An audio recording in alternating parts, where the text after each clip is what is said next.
వరధరం విష్ణుం శశివర్ణం చతుర్భుజం ప్రసన్నవదనం ధ్యాయేత్ సర్వవిఘ్నోపశాంతయే.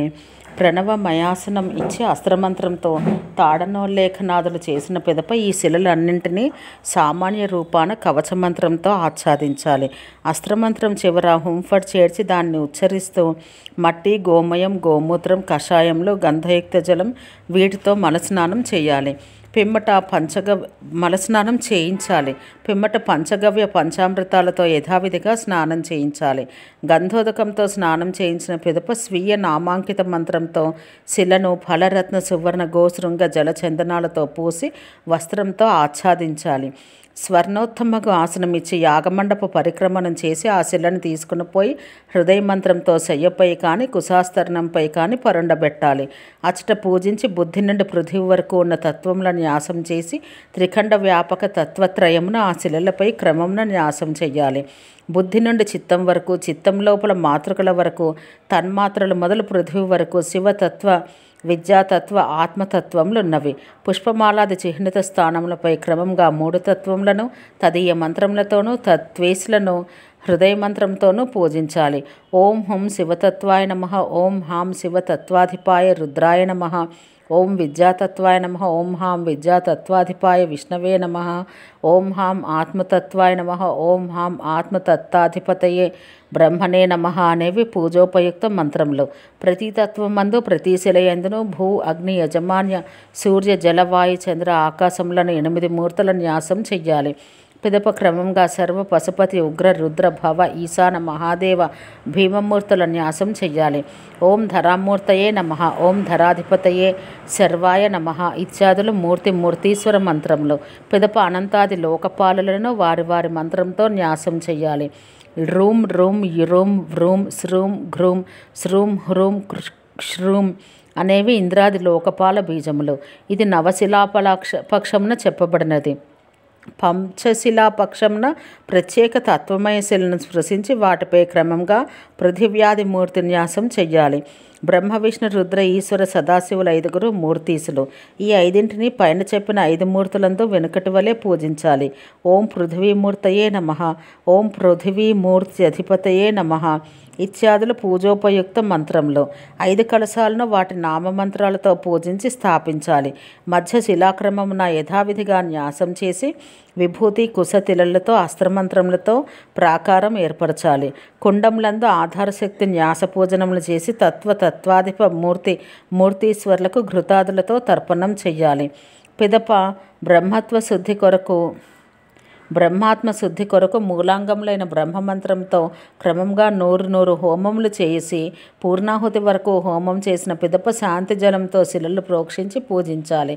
కుశలతో స్పృశించి ప్రత్యేక తత్వమందు సాన్నిధ్య సంధానములు చేసి పిదప శుద్ధన్యాసం చెయ్యాలి. ఈ విధంగా క్రమంగా 3 భాగములందు కర్మలు చెయ్యాలి. ఓం ఆం ఈం ఆత్మతత్వ విద్యాతత్తాభ్యాం నమః అనేది మంత్రం. కుశమూలాదులతో క్రమంగా 3 తత్వేశాదులను స్పృశించి హ్రస్వ దీర్ఘ ప్రయోగపూర్వకంగా తత్వానుసంధానం చెయ్యాలి. అందును మంత్రము ఓం హాం ఉం విద్యాతత్వ శివతత్వాభ్యాం నమః. పిదప ఘృతమధు పూర్ణములను, అగ్రమున పంచగవ్యాభిషిక్తములను, పంచలోకపాలకులు దేవతలుగా కలదియోగ పంచకలశములను వాటి మంత్రములచే పూజించి వాటి సమీపాన హోమం చెయ్యాలి. పిదప సకల శిలాధిదేవతల ధ్యానం చెయ్యాలి. ఆ శిలాధిదేవతల విద్యాస్వరూపులు స్నానం పూర్తి చేసుకున్నవారు. వాటి శరీరకాంతి బంగారం వలె దేదీప్యమానంగా ఉంది. ఉజ్వలములకు వస్త్రములు ధరించి అలంకృతములై ఉన్నారు. న్యూనతాది దోష పరిహారార్థమును వాస్తుభూమి శుద్ధి కొరకు అస్త్రమంత్రంతో పూర్ణాహుతి వరకు 100 హోమములు చెయ్యాలి. వాస్తు పూజా విధానం పరమేశ్వరుడు చెప్పెను. స్కంద పిమ్మట ప్రాసాదంను ఆసూత్రించి వాస్తుమండల రచన చేసి చతురస్రమైన సమతల క్షేత్రమందు 64 కోష్టములు నిర్మించాలి. కోణములందు 2 వంశముల విన్యాసం చెయ్యాలి. వికోణములకు పోవునట్లుగా 8 రజ్జువులు గుర్తించాలి. అవి ద్విపద షట్పద స్థానముల రూపమున విభక్తములై ఉండను. వాటిపై వాస్తుదేవతా పూజ చెయ్యాలి. కుంచిత కేశధారియగు వాస్తపురుషుడు వెలకితలా పండుకొని ఉండను. అతని ఆకారము అసుర సదృశంగా ఉండను. పూజా సమయాన అతన్ని ఆ విధంగానే స్మరించాలి. కానీ గోడ మొదలైన వాటికి పునాది వేసేటప్పుడు అతడు ముఖం కిందకి వంచి పండుకొని ఉన్నట్లు ధ్యానం చెయ్యాలి. అతని మోకాళ్ళు, మోచేతులు, తొడలు వాయువ్య ఆగ్నేయ దిక్కుల వైపు పడి ఉండను. ఒకదానితో ఒకటి కలిసి ఉన్న పాదములు నైరుతి దిక్కున ఉండను. అతని శిరస్సు ఈశాన్య దిక్కు వైపు ఉండను. చేతులు దోసులుగా ఏర్పడి వక్షస్థలంపై ఉండను. ఆ వాస్తు పురుషుని శరీరంపై ఎక్కి ఉన్న దేవతలను పూజించుటచే శుభకరమగను. ఎనమండుగురు దేవతలు కోణాధిపతులు. వారు 8 కోణార్థములందు ఉందురు. వరుసగా పూర్వాది దిక్కులందున్న మరీచ్యాది దేవతలు 6 పదముల అధిపతులు. వారి మధ్యనున్న బ్రహ్మ 4 పదముల అధిపతి. మిగిలిన దేవతలు ఒక్కొక్క పదమునకు అధిపతులు. సమస్తము నాడీ సంపాతము, మహామర్మ, కమలము, ఫలము, త్రిశూల, స్వస్తిక, వజ్ర, మహాస్వస్తిక, సంపుటి, త్రికోటి, మణిబంధ, సువిశుద్ధ పదములు 12 మర్మస్థానములు. వాస్తు భిత్వాదులందు వీటిని అన్నింటినీ పూజించాలి. రుద్రునికి ఘృతాక్షతలు సమర్పించాలి. పర్జన్యునికి కమలజనములు, జయంతునికి కుంకుమ రంజితమగ నిర్మల పతాక, మహేంద్రునికి రత్న మిశ్రితోదికము, సూర్యునికి ధూమ్రవర్ణమగ చాందిని, సత్యదేవతకు ఘృతయుక్త గోధుమలు, భృసునికి ముద్గాన్నము, అంతరిక్షునికి భక్ష్యమాంసము లేదా సక్తువులు సమర్పించాలి. వీరు తూర్పు దిక్కుకు సంబంధించిన 8 దేవతలు. అగ్నికి మధువు, పాలు, నెయ్యి నింపిన సృక్కు సమర్పించాలి. ఊషకు పేలాలు, వితధునికి సువర్ణ మిశ్రిత జలము, గృహక్షతునకు మధువు, యమునికి మాంసోదనము, గంధర్వనాథునికి గంధము, భృంగరాజుకు పక్షి జిహ్వ, మృగానికి యవపర్ణములు సమర్పించాలి. ఈ 8 దేవతలు దక్షిణాన పూజించబడుదురు. దేవతకు తిలోదకం సమర్పించాలి. దౌవారిక దేవతకు క్షీరవృక్ష దంతధావన కాష్టం ధేనుముద్ర ప్రదర్శన పూర్వకంగా సమర్పించాలి. సుగ్రీవునికి పుష్పములు, పుష్పరంతునికి కుశలు, వరుణునికి ఎర్రని కమలాలు, అసురునికి సురాసవములు, శేషునికి నేతిలో తడిపిన అన్నము, రోగునికి ఘృతమిశ్ర మండికములు సమర్పించాలి. వీరు పశ్చిమ దిగ్దేవతలు.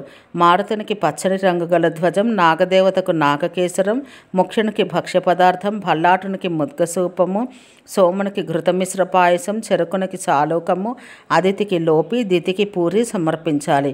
ఈ 8 ఉత్తర దిగ్దేవతలు. మధ్యనున్న బ్రహ్మకు మోదకములు సమర్పించాలి. పూర్వ దిక్కునందు 6 పదముల ఉపభోక్తయ్యకు మరీచికి కూడా మోదకములు సమర్పించాలి. బ్రహ్మ కింద ఆగ్నేయ కోష్టం నందున సవితకు ఎర్రటి పుష్పాలు, సవిత కింద ఆగ్నేయ కోష్టం నందున సావిత్రికి కుశోదకములు సమర్పించాలి. బ్రహ్మకు దక్షిణాన 6 పదముల అధిష్టాతయగు మృవస్వంతనకు రక్తచందనము, బ్రహ్మకు నైరుతి దిక్కునందున కింది కోష్టం నందుకు ఉన్న ఇంద్రునికి పసుపు అన్నం, ఇంద్రుని కింద నైరుతి కోణమందున్న ఇంద్రజునికి మిష్టాన్నము, బ్రహ్మకు పశ్చిమాన 6 పదములందున్న మిత్రునికి గుడమిశ్రాన్నము, వాయవ్య కోణం కింద పదమునందున్న రుద్రునికి ఘృతమ పక్వాన్నము, రుద్రుని కింది కోష్టం నందున్న రుద్రదాసునికి ఆర్ద్రమాంసము, ఉత్తరం నందున్న 6 పదములకు అధిపత్యగు పృథ్వీధరునికి పెనులతో చేసిన నైవేద్యము, ఈశాన్యం నందు కిందనున్న పదం నందలి ఆపుని దానికి ఇంకను కింద ఉన్న ఆపత్సుని యథావిధిగా పూజించి పెరుగు, పాయసం సమర్పించాలి. మధ్య భాగాన 4 పదములలో ఉన్న బ్రహ్మకు పంచగవ్యములు, అక్షతలు, ఘృత సహిత చెరువు సమర్పించాలి. ఓం శాంతి శాంతి శాంతి.